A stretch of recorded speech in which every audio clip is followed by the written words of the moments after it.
Morning, everybody. It's Russell.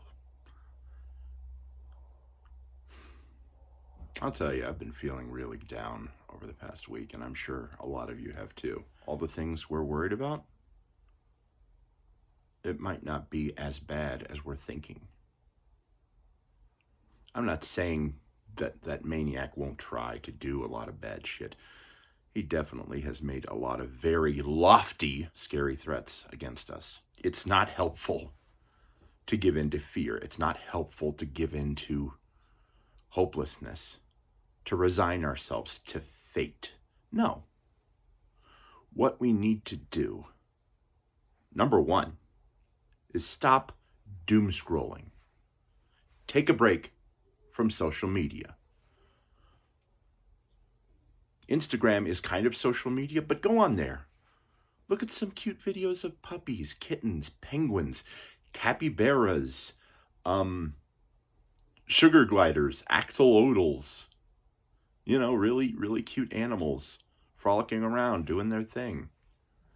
Go watch some videos of Steve Hofstetter doing his show, The Recipe. It's here on YouTube. Or Taylor Tomlinson. She's friggin' wonderful. She's one of the funniest women out there. She's awesome. She's got a show called After Midnight. Just watch some of her stuff. It'll cheer you up. Steve Hofstetter also has a newer special that came out about, I don't know, maybe 7-8 months ago called Me, Myself, and ID, I think. The point is this. If you want to get through the next few years, we can't do that by focusing on what you believe is the worst case scenario. Yeah, I know he's going to put, we've already heard today about how he's going to put a bunch of idiots and complete loyalists in charge of his cabinet. Look, loyalist doesn't mean, let me put it this way. They're still going to have conflicts mostly because, well, Trump is an idiot.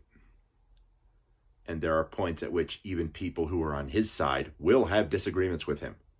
And no, not everybody in the military is a Trump fan. From what I understand, I could be wrong about this, but from what I understand, most people in the military are not fans of Trump. And most 5-star generals are not fans of Trump either. I don't think that I'm inaccurate when I say that. We can't be focusing on his threats of what he's going to do and get through the next few years at the same time. We start giving into fear, that's when they've won. That's when he's won.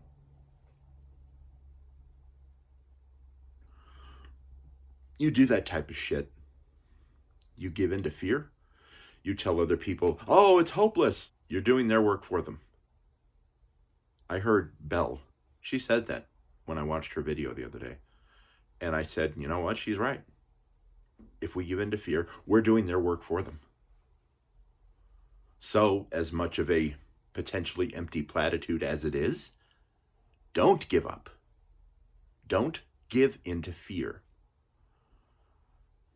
I know that's really hard because emotions, especially ones as intense as fear, are not exactly something you can control.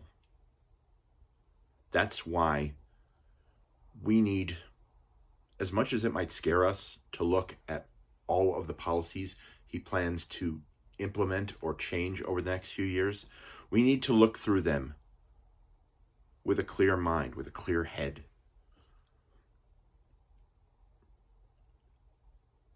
It would be helpful if you could get together with anybody in your life, your family, your friends, your therapists in my case, and talk to them. Talk to them about the things that concern you the most. And if you don't already have a therapist, get a therapist, even if it costs you money. Do it, because you cannot, peace of mind, or more peace of mind, is something money cannot buy. That orange idiot. He's old. He's useless. He's incompetent. And he does not have the energy he did 8 years ago. A lot of the things he wants to do, I think some of the things he wants to do, he will get done, but only on a smaller scale. Like tariffs, I have no doubt he'll manage to get a few of them to go through, which means higher prices for us. Not for China, not for people who import goods to our country, but for us. I don't think there will be a national abortion ban. I think he'll try, but I don't think he'll succeed, because he would need support from the entirety of the Republicans that control the Senate and the House right now. And even most Republicans in the Senate and the House don't want that. I don't think mifepristone is going to be banned. But if it makes you feel any better, sure, get a few. But just remember that shit be expensive. And if you're worried about your LGBTQ plus friends, so am I. I love my gay friends. I love my trans friends. I love my non-binary friends. I don't want to see anything happen to them. And I'm lucky enough to be living in a blue state where nothing bad will probably happen to them anytime soon. But, immigrants, I don't think he's going to be able to round up tens of millions of immigrants. Here's the thing. When I said what I said about Trump not having the energy he did 8 years ago, he is not going to have the energy he has right now to try and fight everything that's coming his way. Here's the thing. A lot of this battle is out of our hands. That doesn't mean we can't fight the smaller battles where we take care of ourselves, our family, our friends, our loved ones. That doesn't mean we should give up the battle fighting for the ones we care about, the ones we love. That's the battle we fight. I think we play our cards right. The next 4 years are going to be much more difficult for that stupid, orange, fascist motherfucker. We're not going to make it easy on him. But you should take it easy on yourself. So take a break from social media for a while. Go on Instagram. Go look at some cute animals. Go watch one of Steve Hofstetter's comedy shows on YouTube. The Recipe and Me, Myself, and ID, and Taylor Tomlinson. She's got plenty. Go watch Trevor Noah. Go watch Steve Colbert. Go watch Seth Meyers. Go watch anybody who makes you laugh, who makes you forget about the real world for a little while. Because when you adapt yourself to do that, when you learn to laugh in the darkest of times, which is something Steve Hofstetter talked a lot about in his Recipe comedy special, when you learn to laugh even in the darkest of times, you're immunizing yourself to fear. And when you do that, fucking good on you. Stay strong. You know you can. It's going to be a rough few years, but I think we can get through it.